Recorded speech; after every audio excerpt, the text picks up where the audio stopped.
돌이켜 떠나 사는 것을 기뻐하노라. 오늘 말씀 제목입니다. 오늘은 에스겔 33장 1절부터 33절까지 전체를 다 봐야 됩니다. 다 읽으면은 설교 듣기 전에 다들 기절하실까 봐 10절에서 20절만 끊어서 읽은 겁니다. 오늘 33장은요 크게 나누면 세 토막으로 나뉩니다. 1절부터 20절까지는 파수꾼으로 부름받은 에스겔, 유명한 본문이죠. 파수꾼으로 부름받은 에스겔이 1절부터 20절까지 내용이고, 21절에서 22절이 예루살렘 함락 사건입니다.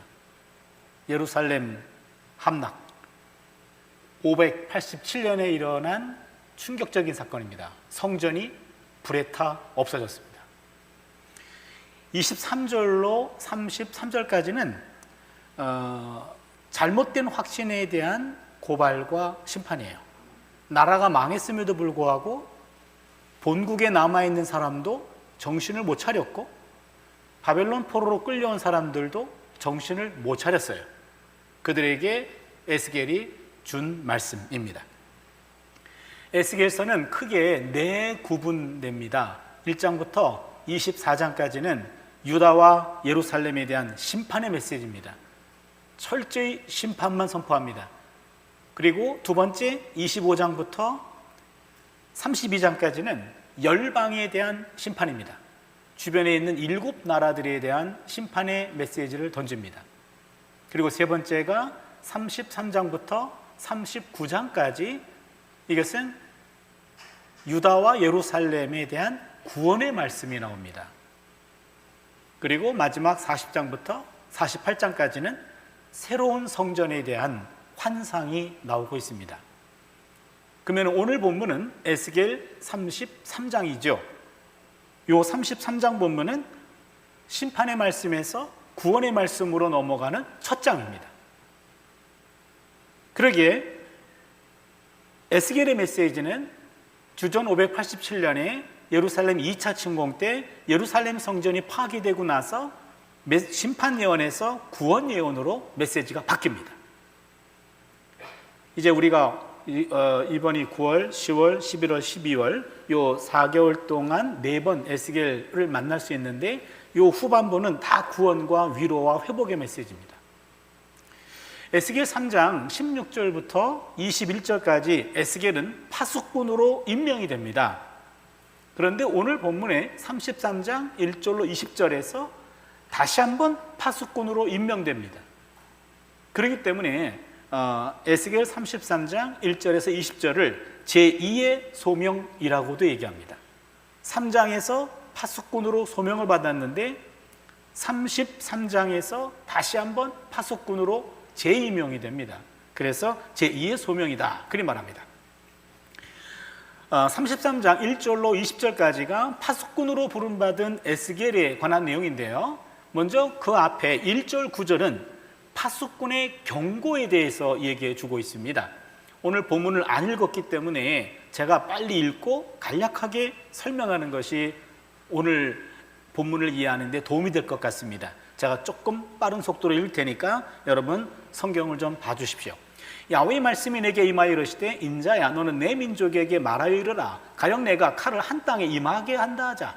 그 땅 백성이 자기들 가운데에 하나를 택하여 파수꾼을 삼은 그 사람이 그 땅에 칼이 임함을 보고 나팔을 불어 백성에게 경고하되, 그들이 나팔 소리를 듣고도 정신 차리지 아니하므로 그 임하는 칼에 제거함을 당하면 그 피가 자기의 머리로 돌아갈 것이다.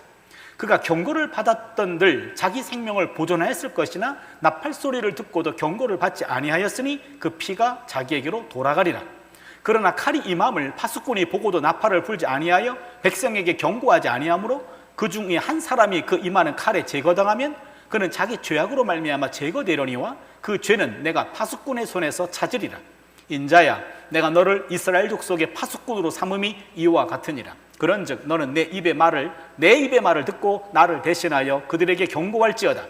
가령 내가 악인에게 이르기를, 악인아 너는 반드시 죽으리라 하였다 하자, 내가 그 악인에게 말로 경고하여 그의 길에서 떠나게 하지 아니하면 그 악인은 자기 죄악으로 말미암아 죽으려니와 내가 그의 피를 네 손에서 찾으리라.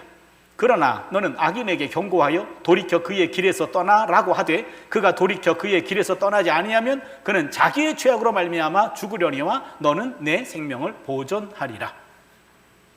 이해가 됐는지 모르겠는데요, 여러분, 파수꾼은 24시간 외부의 동태를 살피기에 가장 적합한 장소에서 주변을 감시합니다. 조그만 위험이라도 돌발하면 나팔을 불거나 봉화를 울려서 위험을 알리는 역할을 하는 것이 파수꾼입니다. 그렇기 때문에 파수꾼이 방심하거나 자기 일을 게을리하면 그 성의 운명은 돌이킬 수 없게 됩니다.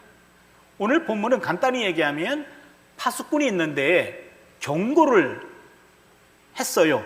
그런데 경고를 듣지 않고 성 안에 있는 사람이 화를 당했어요. 그러면 그것은 파수꾼의 책임이 아니고 그 사람 책임이요, 이렇게 됩니다.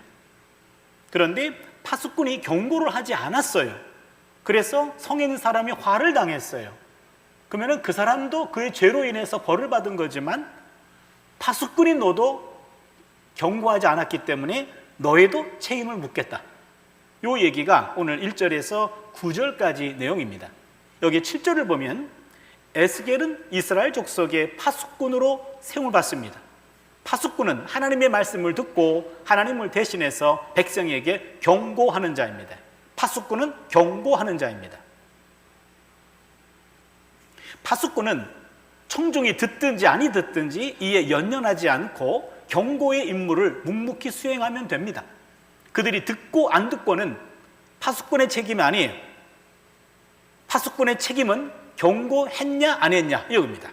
경고를 듣고 안 듣고는 청중의 책임이고 경고를 하고 안 하는 것은 파수꾼의 책임입니다. 그러니까 파수꾼은 듣든지 아니 듣든지 자기 역할만 감당하면 됩니다. 오늘 10절에서 20절은요, 회개의 열매로서 생명이 주어진다라는 것을 이야기합니다. 우리가 함께 읽었던 본문인데요, 여러분 펜을 드시고 10절에 우리의 허물과 죄가 이미 우리에게 있어 우리로 그 가운데서 쇠퇴하게 하니 어찌 능히 살리어 언더라인 해주세요. 지금 바벨론 포로로 끌려가 있는 유다 백성들이 예루살렘 성전이 멸망했다는 사건을 듣고 그들이 한 말입니다. 우리의 허물과 죄가 이미 우리에게 있어 우리로 그 가운데서 쇠퇴하게 하니 어찌 능히 살리오, 좌절하고 절망하고 있습니다. 11절을 보시면 주 야훼의 말씀이니라 나의 삶을 두고 맹세하노니 나는 악인이 죽는 것을 기뻐하지 아니하고 의인이 악인이 그의 길에서 돌이켜 떠나 사는 것을 기뻐하노라. 이스라엘 족속아 돌이키고 돌이키라. 너희 악한 길에서 떠나라. 어찌 죽고자 하느냐. 지금 하나님의 마음이 그려져 있는데요, 거기 본문을 보시면 거기에서 나는 언더라인 해주세요. 나는 악인이 죽는 것을 기뻐하지 아니하고 악인이 그의 길에서 돌이켜 떠나 사는 것을 기뻐하노라. 하나님 본심입니다. 악인이라 할지라도 심판받는 것 하나님 기뻐하지 않고 악인이 악으로부터 떠나서 사는 것을 내가 기뻐한다. 오늘 설교의 제목으로 따온 본문이기도 합니다. 거기에서 또 하나 놓치지 않아야 될 것이 거기 그 길에서 돌이켜 동그라미 하나 쳐주세요. 돌이켜. 그리고 이스라엘 족속아 돌이키고 동그라미, 그리고 돌이키라 동그라미.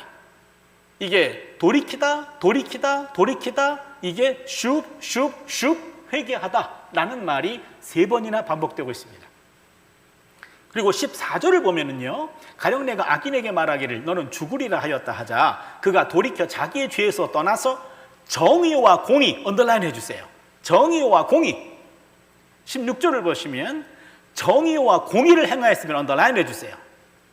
그리고 19절을 보시면 만일 악인이 돌이켜 그의 악에서 떠나 정의와 공의대로 행하면 그가 그로 말미암아 살리라. 정의와 공의 언더라인 해주세요.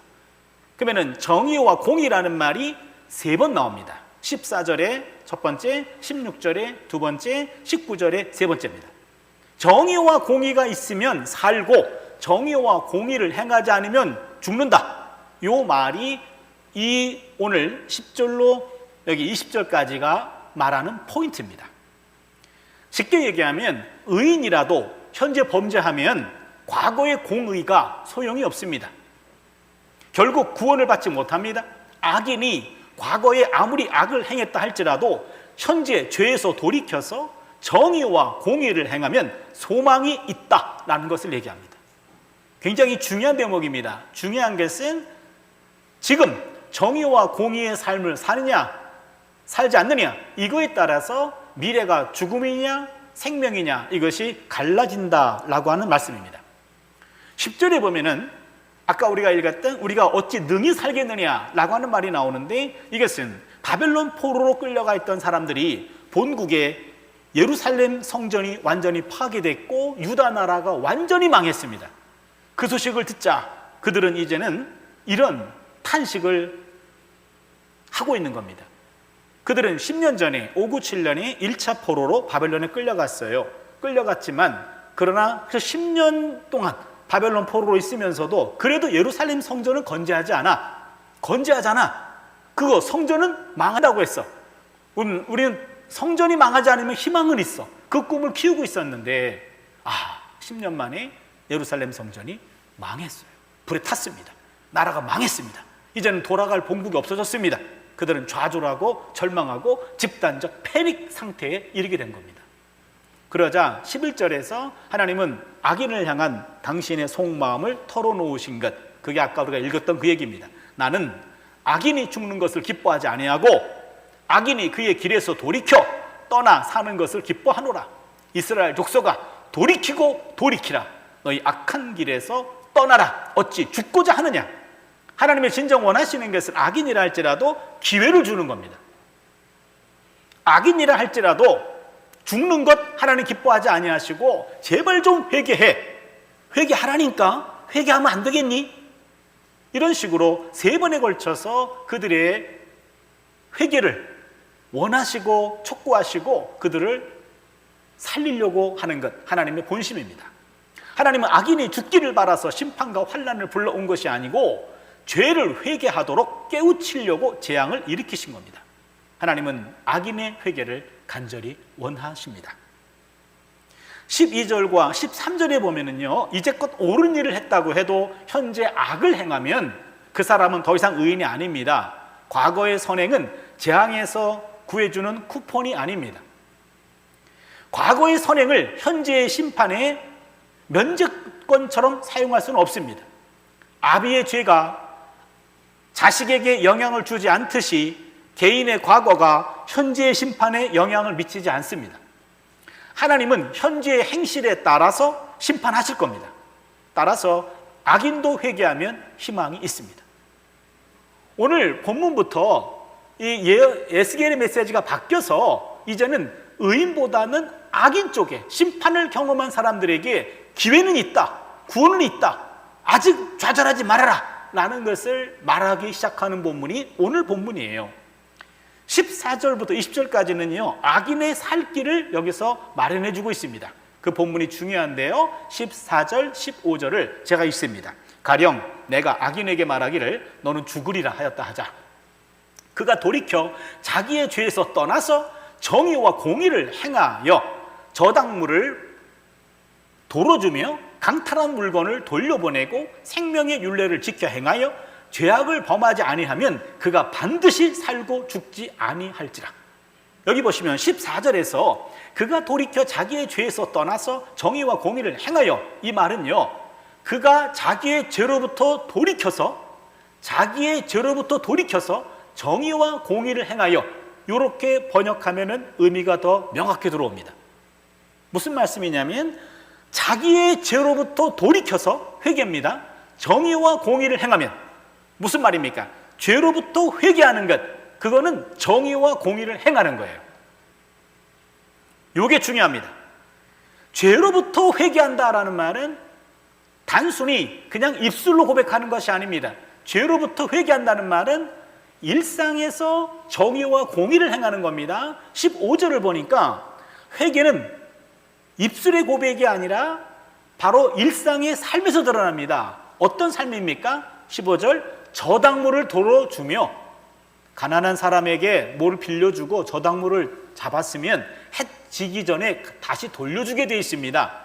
그걸 돌려주고 강탈한 물건 돌려줘. 그리고 생명의 율례를 행해, 율법을 지켜. 그리고 죄악을 범하지 않은 것, 요게 회개하는 것이고 요게 정의와 긍휼을 행하는 겁니다. 회개는 일상의 삶에서 정의와 공의를 행하는 겁니다. 회개는 일상에서 일어나는 것이지 교회에서만 일어나는 일이 아니라는 거예요. 회개는 하나님 앞에서 예배 때만 일어나는 것이 아니라 우리 일상에서 일어나는 것이 회개다. 그거를 오늘 에스겔은 말하고 있습니다. 회개는 일상의 삶에서 정의와 공의를 행하는 겁니다. 중요한 것은 언제나 현재 자신의 삶이 향하고 있는 방향입니다. 삶의 방향이 정의와 공의를 향하는 것. 파수꾼은 악인에게 경고할 뿐만 아니라 악인에게 소망도 줍니다. 악인은 돌이킬 수 있습니다. 악인들도 죄에서 떠나서 하나님께로 방향을 향할 수 있습니다. 그렇게 함으로 생명을 발견할 수 있습니다. 악인도 기회가 있다는 것을 강조하고 있습니다. 파수꾼의 경고는 악한 자에게는 회개하라는 것이고 의인에게는 죄에 빠지지 말라라는 이야기입니다. 이제 21절과 22절은요, 예루살렘의 함락 소식을 에스겔이 듣는 사건이 나옵니다. 본문을 잠깐 보겠습니다. 우리가 사로잡힌 지 12째 해 10째 달 5째 날에 예루살렘에서부터 도망하여 온 자가 내게 나와 말하기를 그 성이 함락되었다 하였는데 그 도망한 자가 내게 나오기 전날 저녁에 야훼의 손이 내게 임하여 내 입을 여시더니 다음 아침 그 사람이 내게 나올 그때에 내 입이 열리기로 내가 다시는 잠잠하지 아니하였노라.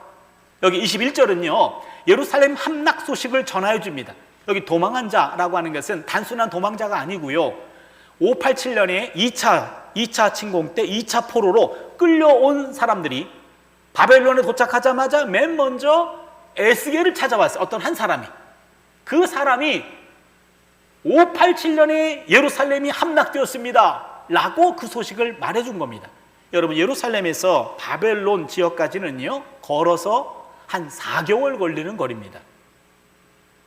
그러기에 바벨론의 함락 소식이 하루 이틀 만에 전달되는 게 아닙니다. 적어도 몇 개월은 지나야 됩니다. 그래서 적어도 4개월 정도 시간이 지나고 나서 맨 앞에 섰던 사람이 에스겔에 와가지고 우리 예루살렘 성전이 드디어 망했습니다. 이 소식을 전해준 겁니다.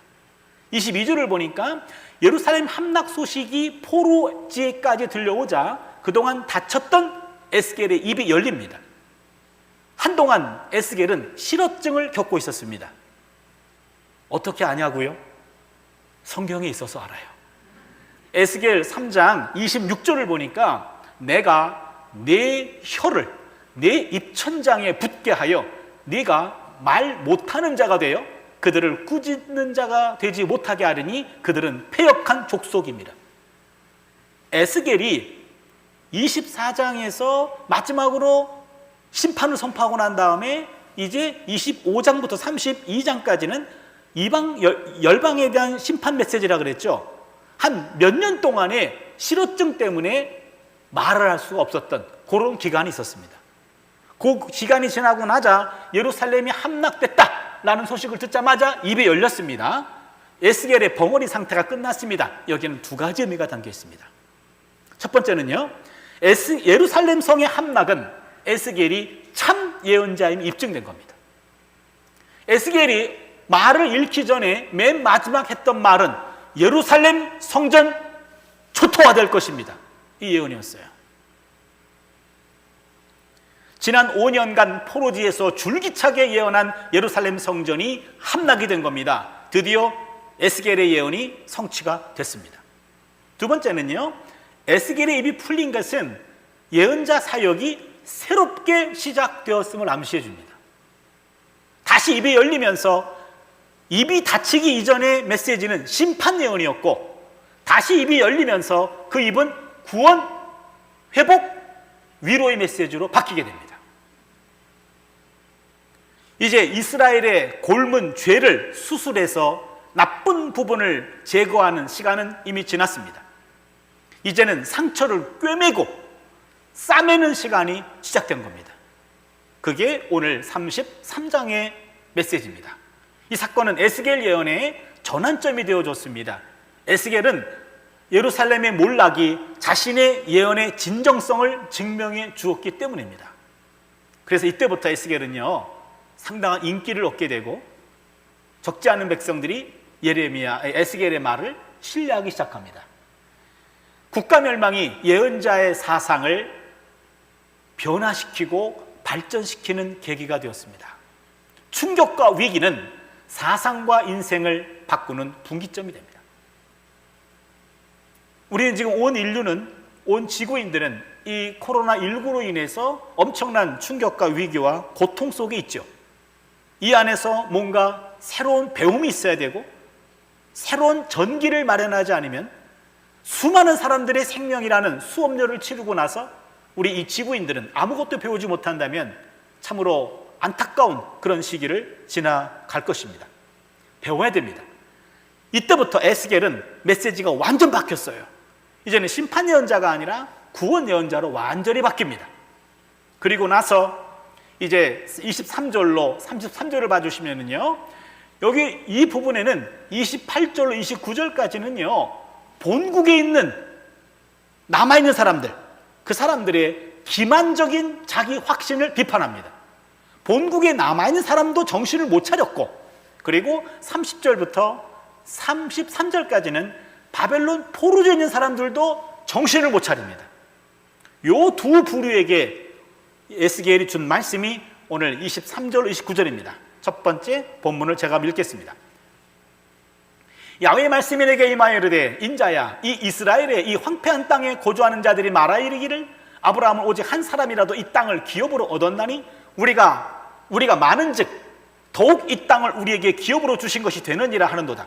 그러므로 너는 그들에게 이르기를, 주 야훼께서 이같이 말씀하시되, 너희가 고기를 핏째 먹으며 너희 우상들에게 눈을 들며 피를 흘리니 그 땅이 너희의 기업이 될까 보냐.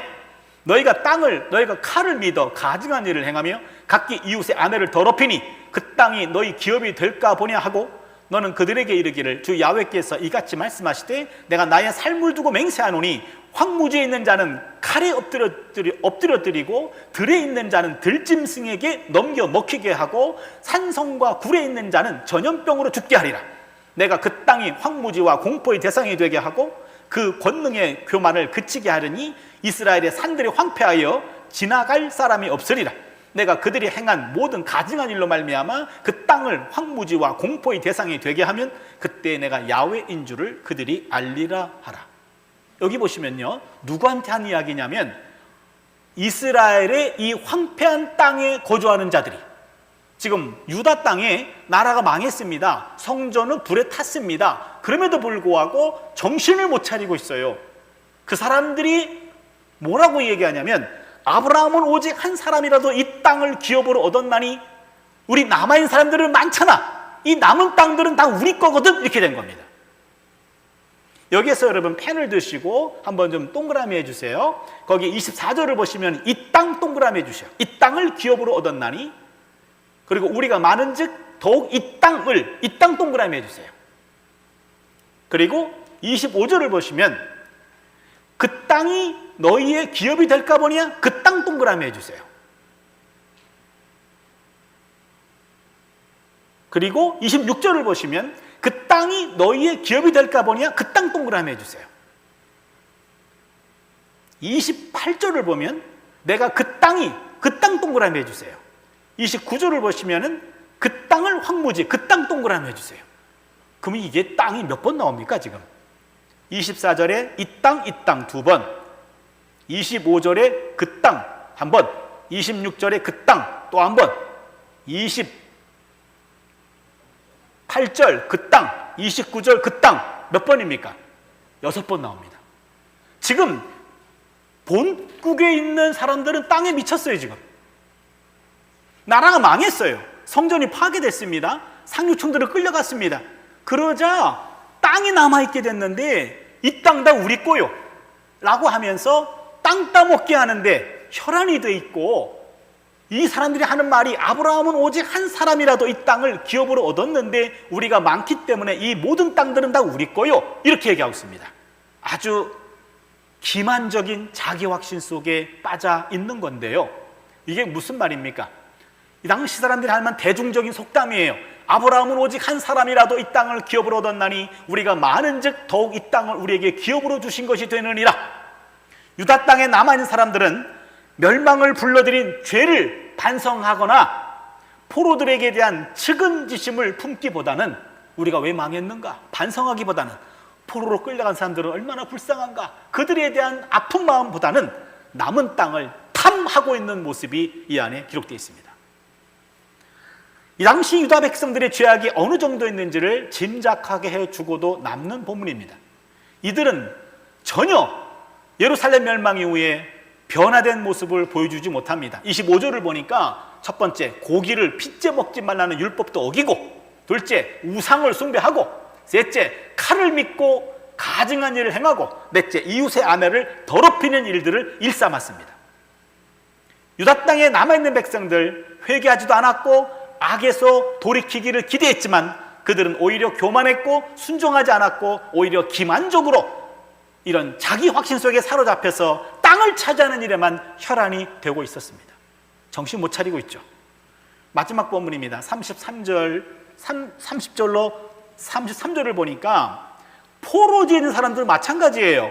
망상적인 자기 확신 속에서 그냥 태만한 삶을 살고 있습니다. 보세요. 인자야, 내 민족이 담 곁에서와 진 문에서 너에 대하여 말하며 각각 그 형제와 더불어 말하 이르기를, 자 가서 야훼께로부터 무슨 말씀이 나오는가 들어보자 하고 백성이 모이는 것 같이 네게 나오며 내 백성처럼 네 앞에 앉아서 네 말을 들으나 그대로 행하지 아니하니 이는 그 입으로는 사랑을 말하여 나타내어도 마음으로는 이익을 따름이니라. 언더라인 해주세요.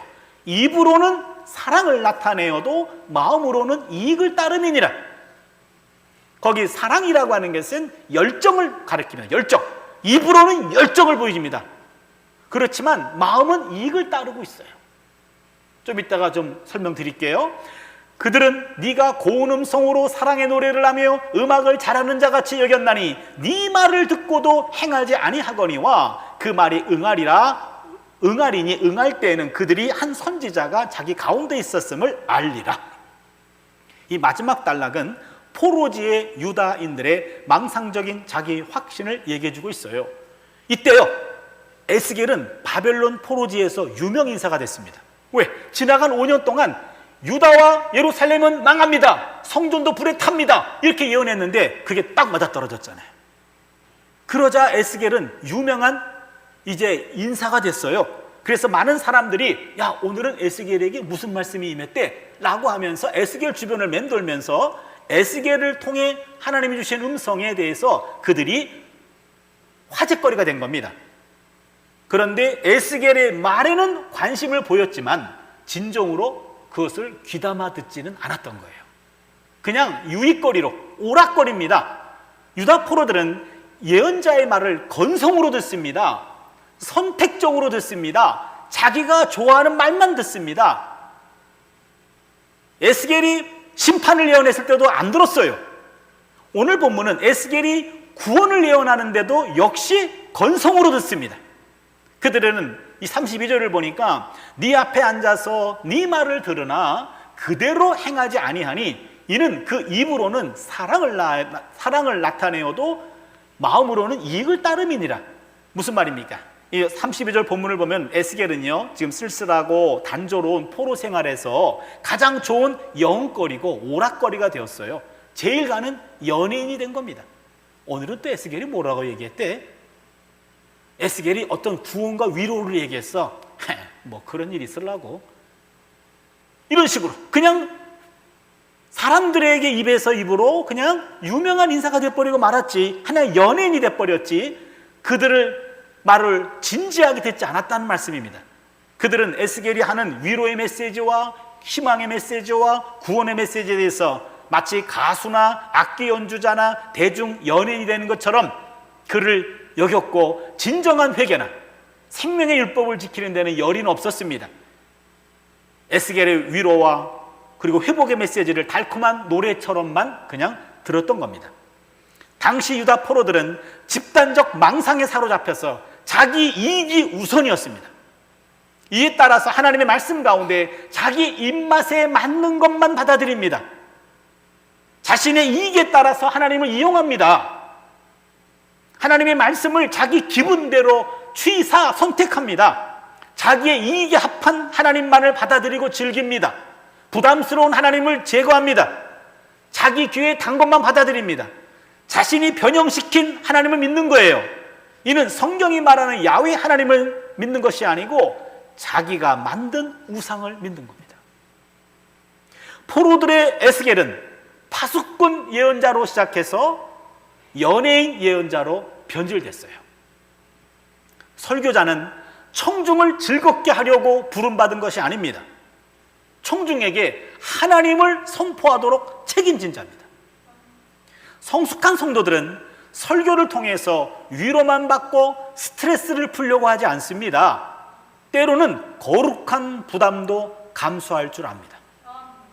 그러게 말씀을 통해서 위로보다는 오늘은 강력한 도전이 됐고 내가 이 살면 안 되는데 라는 어떤 부담감을 느꼈다.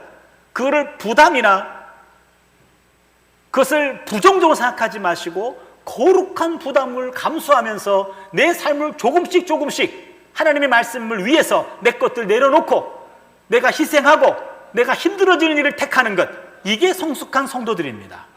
오늘의 한국교회는 청중의 마음을 헤아리지만 그래도 청중들에게 눈치 보지 않고 하나님의 본 뜻을 담대하게 전하는 설교자들이 더 많이 필요합니다. 좋은 설교자는 좋은 성도가 만듭니다. 좋은 성도가 하나님의 말씀을 받아들이고 때로는 부담되고 때로는 내가 상처받는 말이라 할지라도 하나님의 말씀을 받아들일 수만 있다면 좋은 설교자가 나오고 이 강단은 하나님 말씀으로 채워질 줄로 믿습니다. 33절은 청중들이 자기 이익에 따라서 선택적으로 말씀을 받아들이고 즐기는 수준으로 그냥 수용되고 소비되는 그런 하나님의 심각한 말씀이 반드시 응할 것을 확신하고 있습니다. 하나님은 자신의 종들을 성공하라고 부른 것이 아니라 하나님이 종들에게 원하시는 것은 신실함입니다. 신실함이에요. 여러분 잘 기억해 주십시오. 하나님이 우리를 부르신 것은 우리 분야에서 성공한 사람 되라고 부른 것이 아니라 신실한 사람 되라고 부른 거예요. 얼만큼 성공했느냐 그거는 중요하지 않아요. 어찌 보면 얼만큼 신실하게 하나님의 뜻을 받들어서 내가 있는 그 자리에서 그 일들을 감당하고 있는가, 얼마나 신실하게 하나님 명령을 실행했는가, 이게 중요합니다. 언젠간 한 선지자가 자기 가운데 있었음을 알게 될 것이다 라고 하면서 지금은 실패했지만 그러나 신실하게 하나님 말씀을 전했던 한 선지자가 있었어, 요겁니다. 얼마나 많은 사람들이 그 얘기를 들었는가, 이것보다는 얼마나 그는 신실하게 삶을 살아왔는가, 이게 역사의 판단 아닙니까? 오늘 본문에서 저는 짤막하게 한 3가지 메시지를 함께 나눠보려고 합니다. 첫 번째는요, 멸망 이후에도 하나님의 역사는 지속됩니다. 이게 놀라운 메시지예요. 유다 나라가 완전 망했어요. 성전이 파괴됐습니다. 그럼에도 불구하고 하나님 역사는 지속됩니다. 국가 멸망이 끝은 아닙니다. 그 이후에도 하나님의 역사는 지속됩니다. 오늘의 본문은 예루살렘 성전 파괴로 유다의 역사가 완전히 끝장난 상황에서 주어진 하나님의 메시지입니다. 이제 이스라엘 백성은 다윗 계통의 왕도 없습니다. 시온 성전도 없습니다. 국가도 없습니다. 하지만 그렇다고 야훼가 없는 것은 아닙니다. 하나님의 역사는 유다 멸망으로 마감된 것이 아닙니다. 하나님의 역사는 궁극적 종말을 향하여 멈추지 않고 지속됩니다. 따라서 포로 생활은 마침표가 아닙니다. 그것은 쉼표입니다. 하나님과 당신의 백성이 함께 만들어가는 이야기의 거대한 흐름 가운데 잠깐의 휴식이고 잠깐의 멈춤입니다. 역사는 끝이 아니라 새로운 시대를 맞이하고 있었습니다. 야훼는 과거의 하나님이신 것만큼이나 미래의 하나님이셨기 때문에 여전히 소망은 있습니다. 사람의 끝이 하나님의 끝은 아닙니다. 우리의 끝이 하나님의 끝도 아닙니다. 우리에게 미래가 안 보인다고 해도 미래가 없는 것은 아닙니다. 육신의 눈은 미래를 보지 못해도 영의 눈은 미래를 봅니다. 멸망 이후에도 생명의 역사는 지속됩니다. 우리 삶 속에 우리가 어떤 멸망을, 어떤 실패를 경험해도 그것이 하나님의 역사의 끝은 아니라는 거예요. 그 이후에도 새로운 역사가 계획되어 있고 섭리되어 있고 하나님이 함께 하시는 줄로 믿습니다. 두 번째는요, 아브라함의 후손은 아브라함의 후손답게 살아야 됩니다. 유다 멸망 이후 본국에 남아있었던 유다인들은요, 자신들이 아브라함의 후손임을 내세우고 있어요. 우리가 아브라함의 후손인데 아브라함은 혼자서도 이 모든 땅을 차지했어. 그럼 우리는 많잖아. 이 많은 건 다 우리 거 아니야 라고 착각 속에 있습니다. 유다의 남은 땅의 소유권을 주장했어요. 그러나 그들은 아브라함의 후손답게 살지는 않았습니다. 고기를 핏째 먹지 말라는 율법을 또 어겼고 우상도 숭배했고 칼을 믿었고 가증한 일을 행했고 이웃의 아내를 더럽히는 일을 일삼았습니다. 말로는 아브라함을 거론했지만 그들은 아브라함 후손답지 않았습니다. 그러면 아브라함 후손답게 살아가는 삶은 어떤 삶일까요? 이 본문이 굉장히 중요한 본문입니다. 여러분, 창세기 18장 19절 다 같이 한번 펴주세요. 창세기 18장 19절입니다. 하나님 아브라함 자식과 아브라함 권속에게 의와 공도를 실천하여 하나님의 길을 지키도록 하셨습니다. 이게 굉장히 중요한 본문입니다. 우리 본문을 같이 한번 읽어볼까요? 창세기 18장 19절입니다. 같이 있습니다. 시작. 내가 그로 그 자식과 권속에게 명하여 여호와의 도를 지켜 의와 공도를 행하게 하려고 그를 택하였나니 이는 나 여호와가 아브라함에게 대하여 말한 일을 이루려 함이니라. 아멘. 거기서 여러분 의 동그라미, 공도 동그라미 해주세요. 그 의라고 하는 말이 우리가 지금까지 얘기했던 공의라는 단어입니다. ጼ다카라는 단어예요. 그리고 공도라는 말이 정의라는 말입니다. 미슈파트란 말입니다. ጼ다카 미슈파트, ጼ다카 미슈파트. 정의와 공의를 행하지 않으면 악인에게는 의인에게도 미래가 없고 악인에게도 미래가 없으며 악인이라 할지라도 ጼ다카 미슈파트, 정의와 공의를 행하면 생명길이 열린다. 이게 오늘 본문이거든요. 그렇다면 본문을 보세요. 내가 아브라함으로 그 아브라함의 자식과 그 권속에게 명하여 야훼의 도를 지켜 공의와 정의를 행하게 하려고. 그런데 본문을 정확히 보면 이렇게 됩니다. 의와 공도를 행하여 여호와의 도를 지키게 하려고. 우리말 성경 번역 순서가 좀 뒤바뀌었어요. 무슨 말이냐면 내가 그로 그 자식과 권속에게 명하여 의와 공도를 행하여 여호와의 도를 지키게 하려고 그를 택했다.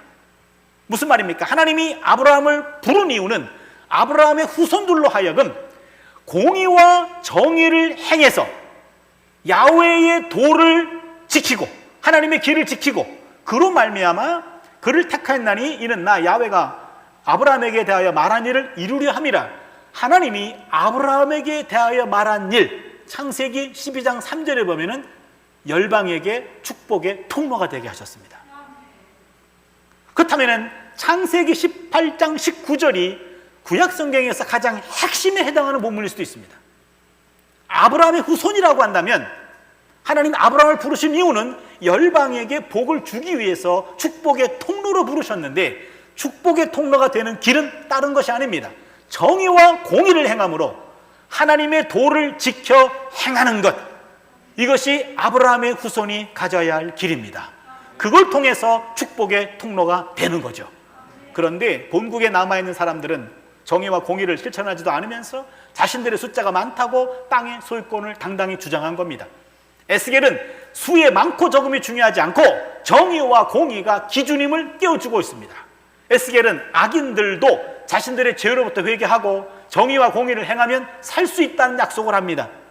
의인이라 할지라도 정의와 공의를 떠나면 죽음을 피할 수 없다고 얘기합니다. 오늘의 우리 한국교회, 정의와 공의의 중요성을 망각하고 있다고 해도 과언이 아닙니다. 구약성경 어디를 펴보아도 정의와 공의가 가장 중요한 신앙인의 덕목임을 쉽게 알 수 있습니다. 하나님이 아브라함을 부르신 것도 정의와 공의를 행함으로 복의 통로가 되는 것이 목적이었어요. 구약성경 전체의 3분의 1에 해당하는 예언서를 보면은요, 정의와 공의가 중심 주제입니다. 다윗도 정의와 공의로 통치했기 때문에 이스라엘 최고의 왕으로 추앙받았습니다. 예수님도 마태복음 5장 20절에서 너희 의가 서기관과 바리새인보다 더 낫지 못하면 결코 천국에 들어가지 못하리라 라고 준엄하게 경고했습니다. 여기 의라고 하는 말이 바로 정의, 공의와 같은 말입니다.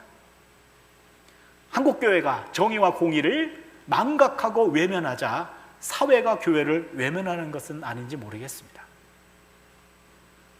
오늘 에스겔이 말하고 있는 의인도 정의와 공의를 버리면 생명으로부터 멀어지고 악인도 정의와 공의를 택하면 생명으로 갈 수 있다 라고 하는 이 말이 오늘 우리에게 다시 들려져야 될 줄로 믿습니다. 우리 모두는 아브라함의 후손입니다. 우리는 정의와 공의를 행함으로 하나님의 길을 걸어가고 이를 통하여 열방에게 복을 나누어주는 축복의 통로가 될 수 있습니다. 여러분, 우리 모두 아브라함 후손답게 살아갈 수 있는 은혜가 있기를 바랍니다. 마지막입니다. 하나님은 모든 사람이 돌이켜 사는 것을 기뻐하십니다. 예루살렘 성전 파괴는 특히 포로민들에게 충격을 주는 사건이었습니다. 그래서 에스겔은 하나님의 속마음을 전해줬잖아요. 11절에서 나는 악인이 죽는 거 기뻐하지 않아. 악인이 그의 길에서 돌이켜 떠나 사는 것을 내가 기뻐해. 이렇게 말합니다. 우리 하나님은 예나 지금이나 우리가 악에 빠진다 할지라도 우리가 죽는 것을 기뻐하지 않습니다. 그 길에서 돌이켜 사는 것을 기뻐하십니다. 잘못된 길에서 돌이켜야 생명의 길이 열립니다. 우리는 하나님의 경고의 메시지와 가르침을 당시의 포로민들 같이 교양 강자로 인식하고 자신의 욕망에 사로잡혀 살고 있지는 않습니까? 우리는 예배의 자리에서 앉아서 하나님의 말씀을 듣고 있지만 그대로 행하지 않을 때가 많지 않을까요? 우리는 입으로는 아멘, 할렐루야 해도 마음으로 이익을 따르진 않습니까? 우리는 설교자의 말씀을 귀로만 듣고 즐기기만 하지 나에게 주어진 심각한 하나님 말씀으로 받아들이고 그것을 행동으로 옮기는 일에 무관심하거나 게을리하거나 습관적으로 지나가진 않았습니까? 사실 사람들은 자기들이 듣고 싶어하는 말, 그들의 이기심을 강화시켜주는 말을 듣기 쉽습니다. 그러나 사실 하나님의 말씀을 듣는 것은 매우 위험스러운 행위입니다. 말씀을 들음으로써 우리는 삶의 태도와 행실을 근본적으로 바꾸라는 요구에 직면하기 때문에 그래요. 여러분, 사실은 이 자리가 하나님 말씀을 증언하는 자리고 우리는 함께 듣는 자리입니다. 저도 말씀을 듣습니다. 저도 말씀을 준비하면서 이 말씀을 선포함과 동시에 이 선포될 때 이 말씀 앞에 나도 서게 되는 거예요. 그렇다면 내 입으로 선포된 그 말씀대로 너 살겠니? 살아야 돼. 결단해야 돼. 내려놔야 돼. 이런 도전이 있는 것이 하나님 말씀이 선포되는 시간이에요. 설교자라면 누구나 사람들이 자신의 메시지를 듣고 입에 발린 칭찬을 하거나 진지하게 열심을 내는 말을 해주지만 태도나 행동에 진정한 변화가 뒤따르지 않은 것을 발견할 때 좌절을 느끼곤 해요. 그러나 한편으로는 좌절을 느끼는 설교자 너는 네가 설교한 대로 다 살아가니? 라고 한다면 저도 어느 정도 나도 못 사니? 라고 하는 그런 위로를 스스로에게 자위하곤 합니다만 그럼에도 불구하고 끊임없이 우린 도전해야 됩니다. 하나님 말씀을 듣는 시간은 여러분 은혜 받는 시간이라고 포장되어 있지만 알고 보면 위험한 시간입니다. 이 말씀이 들려왔어요. 하나님에게 말씀하셨어요. 그럼 내 몫은 그 말씀대로 순종하느냐 안 하느냐, 이건 우리 몫입니다. 이것들을 끊임없이 감당하기 위해서 우리 힘만 가지고 안 되기 때문에 성령이 필요한 거죠. 하나님의 영이 우리 안에 임재하셔서 내 마음은 원이지만 내 몸이 따라가 주지 않는 그 현실을 하나님 앞에 몸부림치면서 기도하고 외칠 때 성장통이 있어야 성장하듯이 그런 거룩한 통증이 우리 안에 느껴질 수 있기를 바랍니다.